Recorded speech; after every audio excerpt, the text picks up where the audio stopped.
여러분 환영하고요. 대단히 반갑습니다.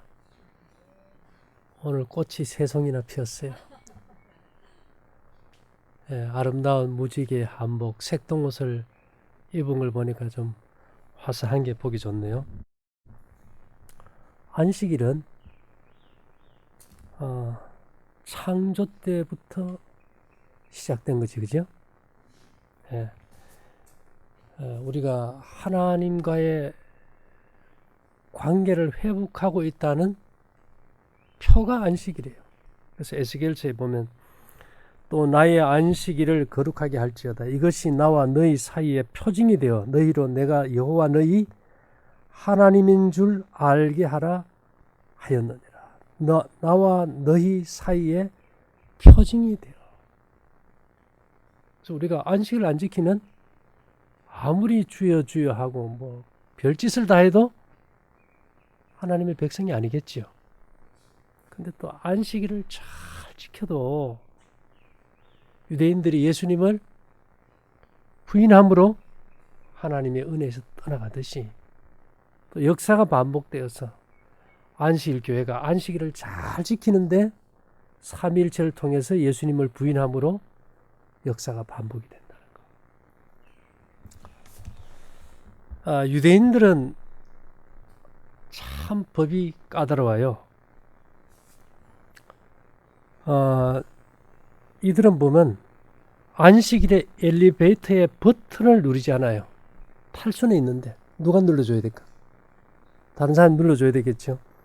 전화를 걸거나 걸려오는 전화도 받지 않는다. 책을 읽을 수는 있지만 글을 쓸 수는 없다. 나무와 화분에 물을 줘서는 안 된다. 꽃의 향기는 맡을 수 있지만 과일의 향기는 맡을 수 없다. 왜 그럴까요? 과일의 향기를 맡으면 또 이게 식욕이 와버리잖아요. 그죠? 과일 향기를 맡게 되면 먹고 싶은 충동이 생기기 때문이다. 집으로 오는 우편물을 뜯어봐서도 안 되고 휘파람을 불어도 안 되고 휘파람은 불어도 되지만 악기를 연주해서는 안 된다.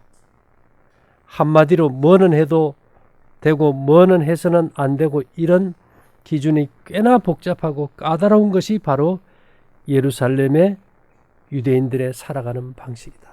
근데 우리는 안식을 어떻게 해야 될까요? 예수님이 안식일날 구덩이에 빠진 양을 건져줬어요. 그러니까 유대인들이 뭐라 그랬어요? 안식일을 범했다 그런 거예요. 그래서 우리가 안식일은 생명의 날이고 생명을 회복하는 날이잖아. 그죠? 그래서 우리의 생명을 회복하는 거. 우리가 예를 들어 막 도시락을 싸왔는데 날이 추워졌어. 데피기 위해서 불을 피우면 그게 안식일을 범하는 걸까요? 왜요? 생명을 회복하는 거니까. 우리가 안식일에 꼭 해서는 꼭 할 필요가 없는 것을 일을 만들어서 세상 일을 하는 것을 문제 삼는 거지, 그죠? 그래서 우리가 안식일 날 전도도 하고 일도 하고 또 이런 말이 있어요. 안식일에 낮잠 자면 뭐예요?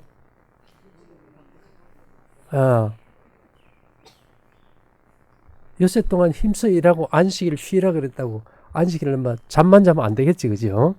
한 주일은 안식일을 준비하는 한 주간이 돼야 되겠죠.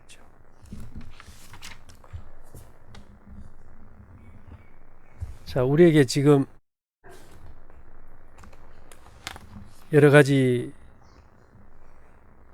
사건들이 충격적으로 오는데요. 어떤 병 중에서 외상 후 스트레스라는 게 있어요. 이 심리적 고통을 줄 수 있는 이 뜻밖의 사건. 그러니까 어떤 우리가 자동차 사고를 한번 크게 낸 다음에는 차를 타면 어때요? 앞에 오는 차하고 또 박을까 막 두려운 것도 그게 병 이름을 외상 후 스트레스. 그러니까 사람은 자신의 상상력으로 죽기도 하고 살기도 해요. 오늘 아침에 우리 어쩌다 보니까 오돌은 우리 형제가 대화를 했는데, 옷이 올랐는데 이거 큰일 났다 이거예요. 이 암 환자가 옷이 올랐어요. 어떻게? 암 환자가 옷도 먹는데 좋으니까 감사하세요. 그랬는데, 이 스님들이 이게 밥그릇을 발하라 그래, 그죠? 뭘로 만들었어요? 온나무가 그렇게 큰 게 없죠. 발화가 밥그릇이 나무로 만드는데, 나무는 습기를 먹으면 썩잖아요. 그래서 가장 강력한 살충제가 옷이다 보니까 뭐 나무로 불상을 만든다든지 뭘 해도 스님들은 건물이 뭐고 다 옷치를 했어. 스님하고 옷은 뗄 수 없는 관계예요. 그죠? 모든 살생제를 옷으로 했으니까. 그러다 보니까 이 불교 문화에서 옷을 배제한다는 거는 이게 불가능한데요. 그래서 이 경상도 속담에 무슨 말이 있는가 하면, 꿈에 스님을 봐도 옷이 오른다. 이 옷하고 스님은 뗄 수 없다 보니까 내가 꿈에 스님만 봐도 뭐가 올라버려요? 옷이 올라버려요. 이 화이픈이 그랬죠, 그죠? 원인 없이 죽은 사람들, 그 원인은 상상의 병으로 죽다.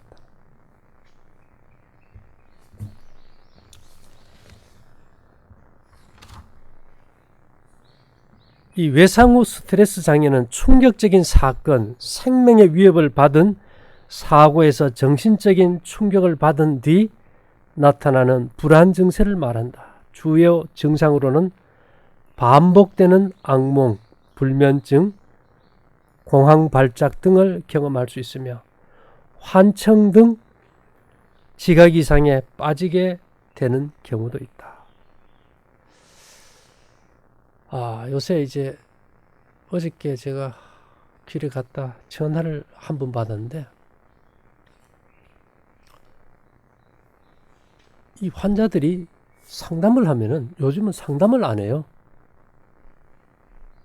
우리 사이트에 들어와서 보면 사람들이 병이 잘 낫고 하니까 제가 어떤 식으로 전화를 하는가 하면, 내가 아침에 곡식을 조금 먹는데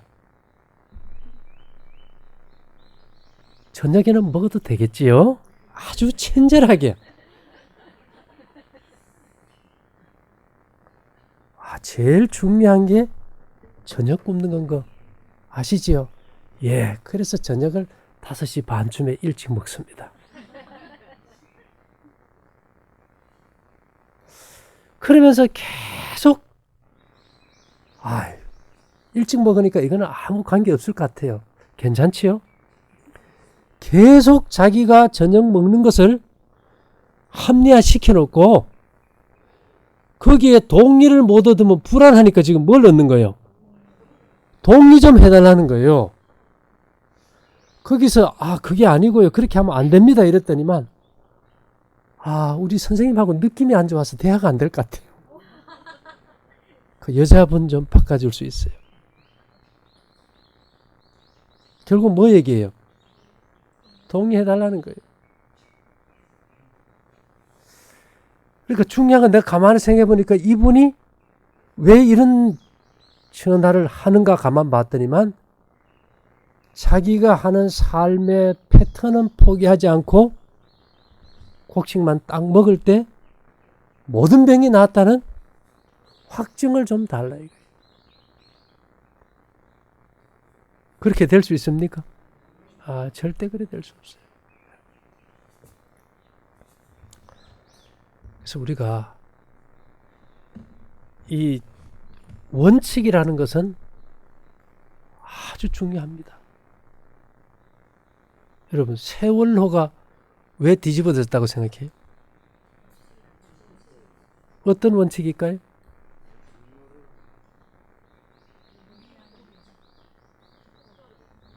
속도도 아니고 경로도 아니에요. 욕심이 문제였죠. 왜? 어떤 욕심이요? 짐을 많이 실었어요? 아니요. 빨리 가세요? 아니에요. 뭐가 문제일까요? 일본에서 18년 동안 본토에서 오키나와 다니던 배예요. 그걸 가져와서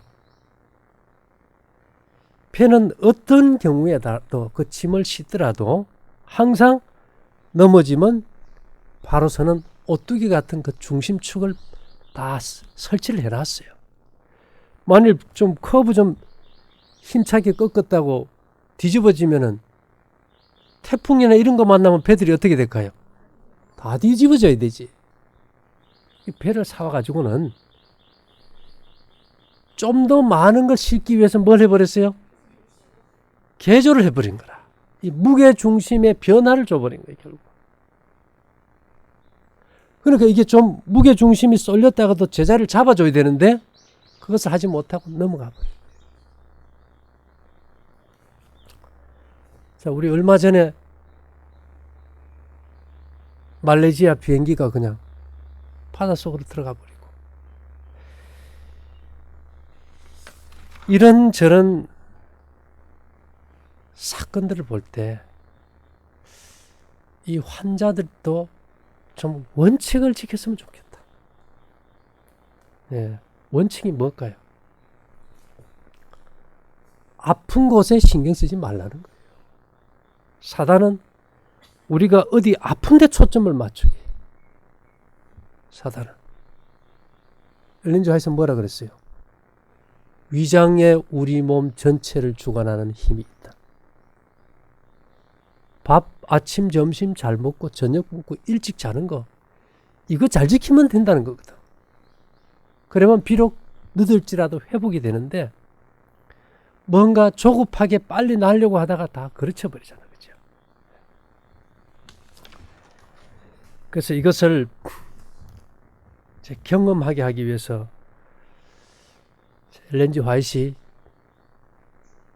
미국에서 계속 대총의 잘못을 지적하니까 어디로 보내버렸어요? 오스트리아로 뭐 보내버렸어요? 예? 귀양살이 보내버렸어. 거기 가서 9년을 있는데 얼마나 아팠는지 몰라요. 본인의 믿음이 흔들릴 정도로. 이게 한 예를 들어주면은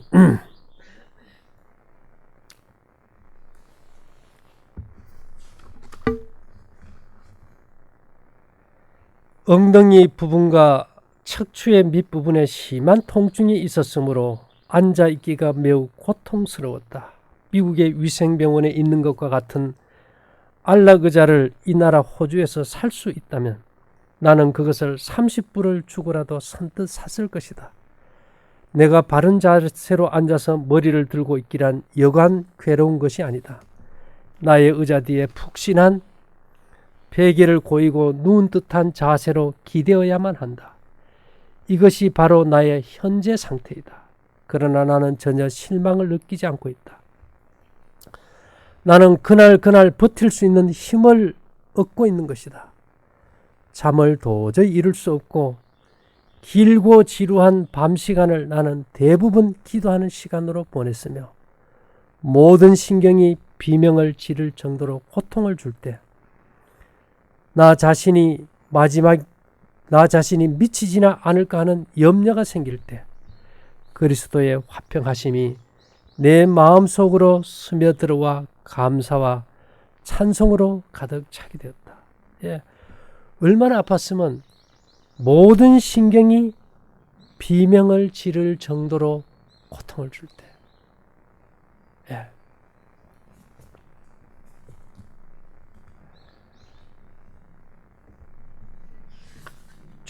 나는 주님께서 범사의 원만한 처리를 해줄 것을 믿었고 절망적인 8개월 동안 나는 추워도 낙담하는 마음이나 의혹을 품지 않았다.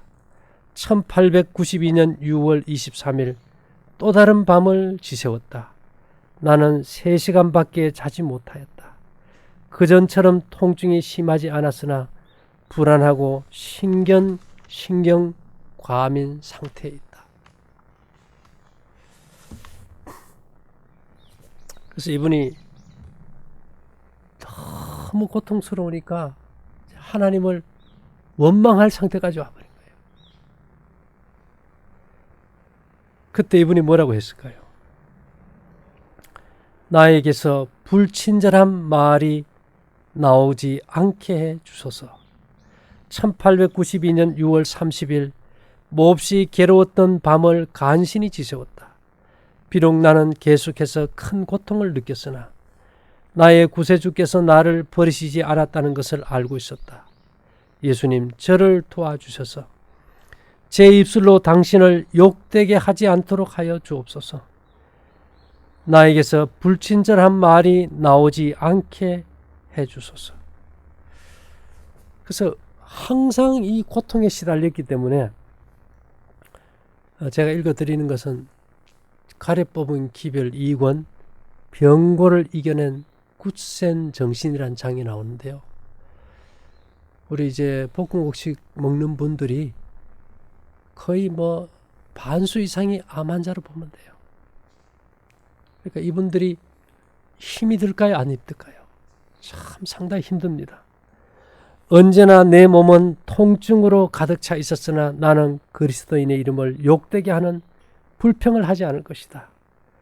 건강에 해로운 고역스런 환경에서 계속적으로 일하는 것을 다른 사람들이 피할 수 있게 하는 경고의 수단으로서 고통에 대한 교훈을 주신 것이 하나님께 영광이 된다는 확증을 나는 얻었다. 1892년 7월 7일 주님께서는 당신의 은혜를 통해서 중요한 서신들을 쓰게 하시기 위하여 나에게 기력을 주신다. 때때로 형제들이 권고의 말씀을 듣기 위하여 나를 찾아온다. 나는 이 지루한 병고가 주님의 영광을 위한 것이라는 뚜렷한 확신을 가지고 있다. 나는 원망하지 않을 것이다. 여러분, 우리가 많이 아프면 어때요? 원망이 됩니까? 안 됩니까? 내가 이렇게 아픈데 당신이 말이야 그렇게 무관심하다니, 왜 내가 이렇게 아픈데 관심을 안 보이느니, 우리는 그렇게 하는데, 중요한 것은 우리가 예수님을 바라보고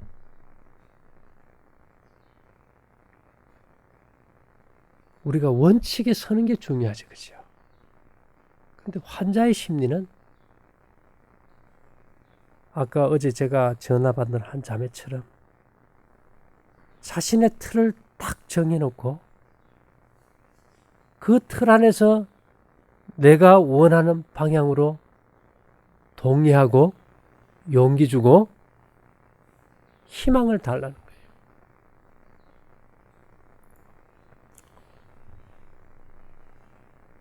술 실컷 마셔도 곡식 잡수면 절대 술 안 취하시고 간암에 안 걸리니까 염려하지 마세요. 이러면 좋아할까요? 아주 좋아할 얘기예요. 결코 그런 일은 없겠죠, 그죠?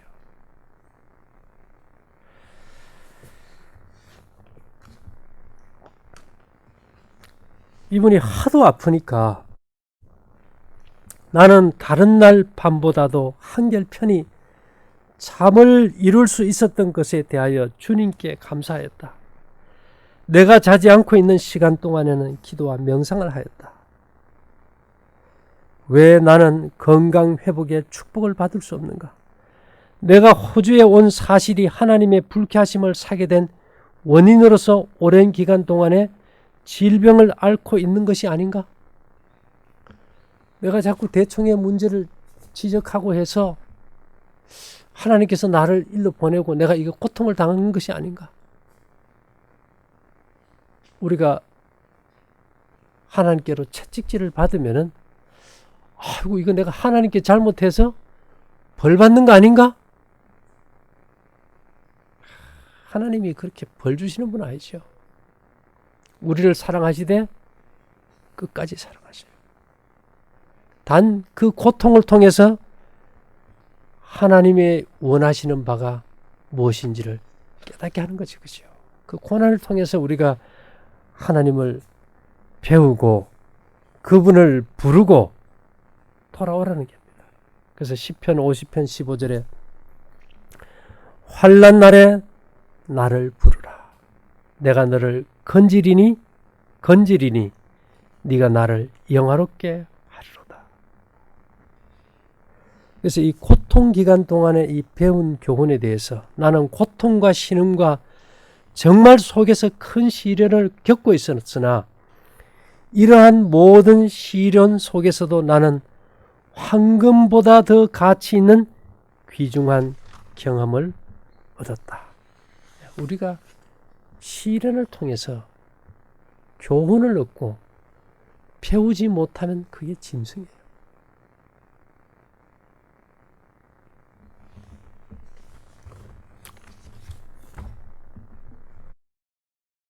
이런 말이 있어요.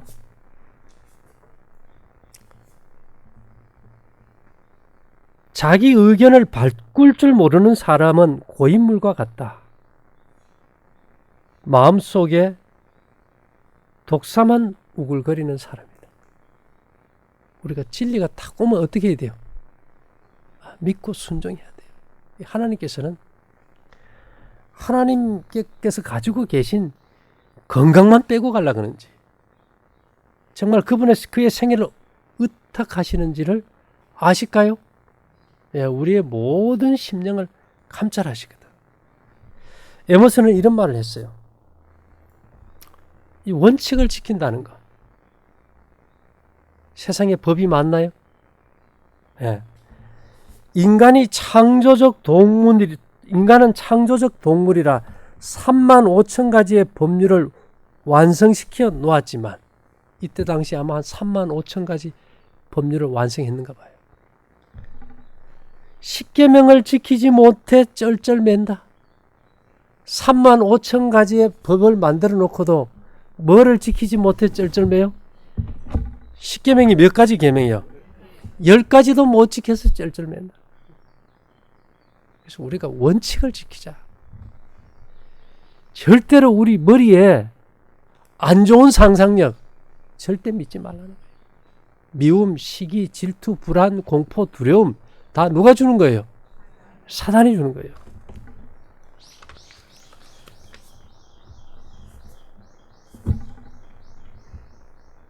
히틀러는 이런 말을 했어요. 그 말하기 전에 요즘 광고 많이 하지요, 광고. 여러분, 라면 하면 무슨 라면이 제일 좋아요?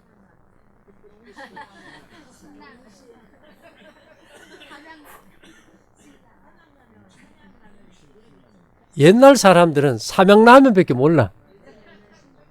근대 사람들은 신라면밖에 몰라. 뭐 때문에요? 어떻게 그랬댔어요? 광고 때문에. 예. 그래서 히틀러가 이런 말을 했어요. 선전에 의해 초코파이는 무슨 초코파이요? 오레온 초코파이. 혜태도 롯데도 나오지만 오레온 초코파이. 선전에 의해 사람들이 천국을 지옥으로 또는 지옥을 천국으로 바꾸기도 할 수 있다. 선전에 의해 가지고 천국도 지옥이 되고 지옥도 천국이 된다. 그가 또 이런 말을 했어요. 같은 거짓말을 몇천 번, 몇만 번 계속해서 반복하면 그것은 진실이 된다. 삼양라면 거의 망했어요. 농심이 최고거든. 그렇지만 사람들 기억 속에는 오직 뭐만 있어요? 삼양라면. 그래서 한번 이게 쇠뇌가 돼버리면 이게 힘들어지는 거예요. 과거에 로마가 망했잖아, 그죠? 그렇지만 우리가 이 로마의 멸망 생각 안 하고 로마의 전성시대만 생각해서 이 시대의 미국이 이 시대의 로마라 그러잖아요. 그래서 우리가 제가 말씀드렸듯이 마지막 품성 완성에 있어서 성경은 정결이란 단어를 써요. 우리가 피의 정결을 위해서 절제된 생활을 해요. 그죠? 몸 안에 들어와 있는 천여 종의 1kg나 되는 세균, 박테리아, 곰팡이, 기생충으로부터 몸을 정결케 하기 위해서 녹과 은과 세비름과 징을 사용해요. 그 중에 제일 효과가 센 게 뭔지 아세요? 우리는 징이 별로 그렇게 세지 않을 거라 생각했어. 근데 살생 효과가 징이 최고로 강해요. 은과 녹과 세비름이 아무리 살균력이 있다 그래도 뭐만큼 강력하지 않아요. 징은 방사능이거든. 계속 맞으면 쓰러져요. 왜 그럴까? 첫째, 살생도 하지만은 이 구리이온은 우리 구리이온을 의존하는 효소들이 몸 안에서 대량의 산소를 발생시켜요. 그래서 면역력을 증가시키고 균을 태우고 소멸할 때 그 독소에 취해가지고 옛날에 아팠던 데가 다 나버려요. 그래서 우리가 이제 성소 정결은 세 가지가 있어요. 피의 정결을 위한 절제, 모든 균으로부터 기생충으로부터 정결을 위한 금속 물질들, 또 하나 뭐가 있을까요? 오늘 제가 말씀드렸죠. 꿈에 머리 벗겨진 스님만 봐도 뭐가 올라요? 옷이 올라요. 상상의 정결, 상상력의 정결, 우리가 다 했어요. 절제하고 금, 은, 놋, 쇠비름, 징 정결케 돼요. 그렇다고 다 된 건 아니에요. 뭐가 필요해요? 상상력의 정결. 우리의 상상력이 오직 예수님을 봐야 되겠죠. 그래서 이 상상력의 정결을 위해서 주신 말씀이 성경 얘기예요. 바라봄으로 어떻게 돼요? 우리가 사랑하는 사람이 있으면 항상 그 사람 생각해요. 우리가 예수님을 사랑하면 늘 우리의 상상 속에 누가 계세요? 예수님이 계시게 되겠죠. 만일 우리의 상상 속에 예수님이 계시지 않는 순간 우리는 세상을 바라보게 되고 베드로가 물 위를 걷다가 빠져버리듯이 우리는 침몰하게 될 겁니다. 세월호만 침몰되는 게 아니겠지, 그죠? 오늘 우리 구원의 방주인 몸이 침몰할 수도 있는데 우리의 상상력에 의해서 우리가 죽고 사는 문제가 달려있다는 것. 잠시의 건강이 문제가 아니고 영원한 생명의 문제라는 것. 그래서 우리가 어떤 경우에도 불평하거나 불만하지 않고 모든 범사에 하나님께서는 감사하고 항상 기뻐하고 배려하는 마음으로 우리가 현대진리 선교회라는 이 마지막 방주가 태풍과 시련 속에서도 가라앉지 않고 정로를 향해 항해해 갈 수 있도록 우리 함께 기도하면서 연합된 삶을 살게 되기를 바랍니다.